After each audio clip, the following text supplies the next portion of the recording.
Ya, selamat pagi Eka dan juga Ando. Beginilah suasana terkini di kawasan Kebun Pala, Kampung Melayu, Jakarta Timur. Tampak di belakang saya ini banjir masih merendam kawasan Kebun Pala ini. Banjir sendiri merendam dengan ketinggian air bervariasi dengan paling tinggi di antara 175 cm sampai 150 cm. Banjir kali ini sendiri terjadi sejak sepekan terakhir dan paling parah hari ini tepatnya pada malam tadi sekitar pukul 1 dini hari. Tadi saya juga sempat menanyakan ke beberapa warga. Mereka menyampaikan bahwa sejak pukul 1 ada pemberitahuan begitu bahwa bendungan Katulampa naik siaga 1. Akibatnya warga di sini diungsikan begitu ke SD di SD 1 Kampung Melayu, Jakarta Timur. Sampai saat ini warga juga selain mengungsi, mereka juga melakukan evakuasi berbagai perabotan di Kampung Kebun Pala ini. Iya, baik. Ilham, tadi Anda sampaikan bahwa warga sudah mulai mengungsi begitu ya ke kerabat dan seterusnya. Nah, tapi apakah masih ada warga yang memilih untuk bertahan di sana, Dave? Iya, Anda juga pemirsa, benar sekali ada warga yang sampai saat ini masih bertahan begitu di sekitar Kampung Kebun Pala ini. Warga yang masih bertahan sendiri didominasi oleh RT yang tidak terlalu terdampak.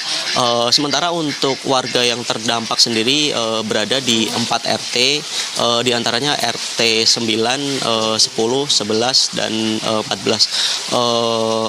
Mereka sendiri didominasi langsung melakukan evakuasi atau mengungsi begitu di sekitar SD 1 Kampung Melayu.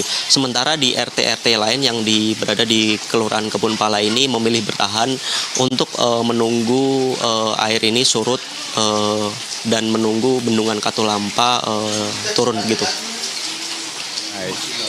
Ya, baik Ilham. Ilham, ini kalau dari visual yang dikirimkan oleh rekan Gilang juga begitu ya. Nampaknya warga tuh sampai mengevakuasi barang-barang berharga dari rumah begitu ya. Kalau bisa digambarkan apakah memang banjirnya tadi pagi lebih tinggi dari kondisi yang sekarang atau sebetulnya memang kondisinya masih sama sejak dini hari tadi? Ya, untuk banjir sendiri telah terjadi dalam sepekan terakhir, namun ketinggian air mencapai puncaknya pada hari ini, tepatnya pada pukul 1 dini hari tadi.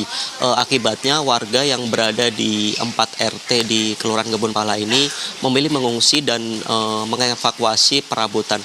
Perabotan yang diungsikan sendiri diantaranya kulkas, mesin cuci, hingga kompor. Selain itu, warga juga melakukan evakuasi terhadap kendaraan-kendaraan begitu yang berada di 4 RT di Kelurahan Kebun Pala, Jakarta Timur ini. Baik, Ilham, mungkin Anda bisa jelaskan seperti apa atau Anda bisa tampilkan kepada pemirsa sekalian di penonton Berita Satu Pagi ini seperti apa keadaan di sekeliling Anda, Ilham? Untuk keadaan terkini sendiri, banjir masih belum surut begitu. Warga juga masih mengevakuasi maupun membawa perabotan ke tempat yang lebih aman. Selain itu, warga juga telah melakukan pengungsian begitu di sekitar SD 1 Kampung Melayu, Jakarta Timur. Warga sendiri memilih bersiaga. Mereka menunggu air ini surut dan banjir sendiri telah terjadi sejak tadi pagi dan mereka masih menunggu untuk pemberitahuan dari Katulampa apakah masih berstatus siaga 1 atau telah turun. Ilham, tadi kan Anda sebut ini banjir sudah berlangsung agak lama begitu ya. Bagaimana mereka kemudian untuk katakanlah mendapatkan makan atau mungkin aktivitas-aktivitas yang lain begitu untuk kesehariannya? Nah, terkait pengungsian sendiri, warga baru melakukan evakuasi pada hari ini, tepatnya pada dini hari tadi. Namun banjir sendiri telah terjadi sepekan terakhir. Namun menurut penuturan warga, warga di sini belum mendapatkan bantuan obat-obatan untuk berada di pengungsian ini. Warga juga belum mendapatkan bantuan makanan pokok begitu, dan mereka masih menunggu pemerintah untuk mendapatkan bantuan.